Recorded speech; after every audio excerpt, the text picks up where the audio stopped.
going on, Aquarius? Welcome to your weekly forecast for the week of August 10th through the 16th of 2020. Woo! Lots of transits going on, lots of fire in the chart, lots of squares this week. Definitely some heavy stuff. Battle of the Gods is just really popping. So, we'll jump right in. We'll start with what happens at the beginning of the week, and that is Mercury squaring Uranus. And Mercury, of course, in your 7th house, squaring Uranus in your 4th house. So Uranus is trying to take you to this higher place emotionally within yourself and finding that emotional foundation. But you got to express it, and you got to express it to people that you're in relationships with. You got to express it just in life in general to find harmony and balance with everything that's going on. And you want to be able to bring that love to your relationships and express your inner feelings and everything like that. So let Uranus take you to that higher place by communicating the emotion and communicating what you need to find a balance in your life and to find harmony. And, that's really an electric zap. It's a quick transit with Mercury moving so fast. So you're just going to feel this jolt of like, oh, this would really make me feel more balanced and more comfortable in life. And how do I want to express that? It's a good start to the week. As we move through the week, we do get some big squares here with Mars in your 3rd house squaring off to your 12th house with Jupiter, Pluto, and Saturn, but exactly on Pluto. So Pluto is of course, the planet of transformation, death, and rebirth. This is in your 12th house too.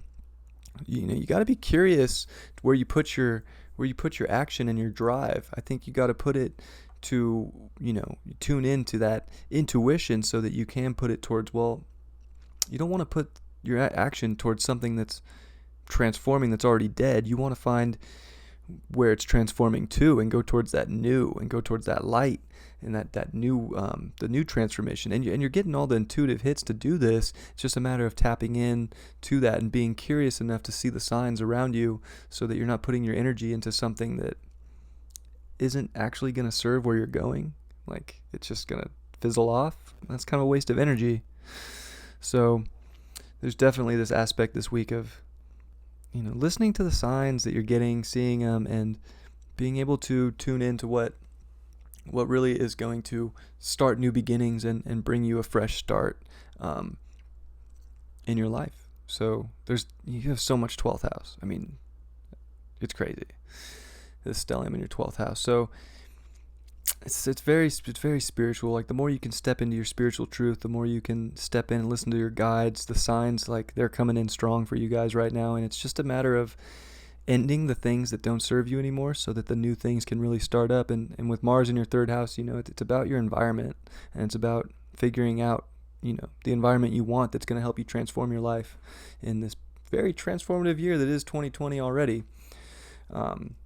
There is this powerful yod in your chart too. It's in all of our charts, but it goes from your 12th house to Neptune in your 2nd house, and then the yod points up to the sun in your 7th house. So I think it's all about like shining from within to create balance, like bringing forging your reality with Neptune in your 2nd house, forging your reality and your self-love and your values by tuning into spirit. Neptune's very spiritual too, especially in this 12th house. And it's like the more we can shine a light on finding the harmony in life and letting ourselves shine so that, our shine is bringing us that value that we deserve and that harmony, the more you're going to just be able to be in a flow and to not be going against things. And it'll help you tap into your intuition so that, this big transformation that's going on, you can still be curious and not like set on, I want to transform this way, because, well, you don't know exactly how that's going to turn out, and you might as well be open to whatever comes because it's your destiny and it's going to take you to what you're here for. So I pulled this, but I'm not going to look at it yet because there is Venus, and I don't want to leave her out. Venus is in your 6th house, and she is going to square Chiron in your 3rd house. So this is definitely, with Venus in your 6th house, this is about finding like the beauty in your routines in life and like finding comfort in your day-to-day life. And, with Chiron in your 3rd house, it's about being curious about maybe what what you could change to bring you some happiness and healing. Um, what things in your environment are not synced up right. They're not in order, and they're taking you out of the harmony that you wish to find in your day-to-day life. Venus is getting ready for some big squares and opposition, so I think doing this healing work now and getting your day-to-day life, in a routine that's gonna make sense for what you're going through, it could be very beneficial. And this happens at the very end of the week. So the week kind of ends with like moving into the next week. Like, did you figure out your day-to-day life and what you're going through right now? And were you able to, be curious enough to take a look at your life? The card we pulled is the Queen of Cups reversed. So yeah, you got to nurture yourself, I think, through this right now, and tune into the messages that are coming in, because there's a lot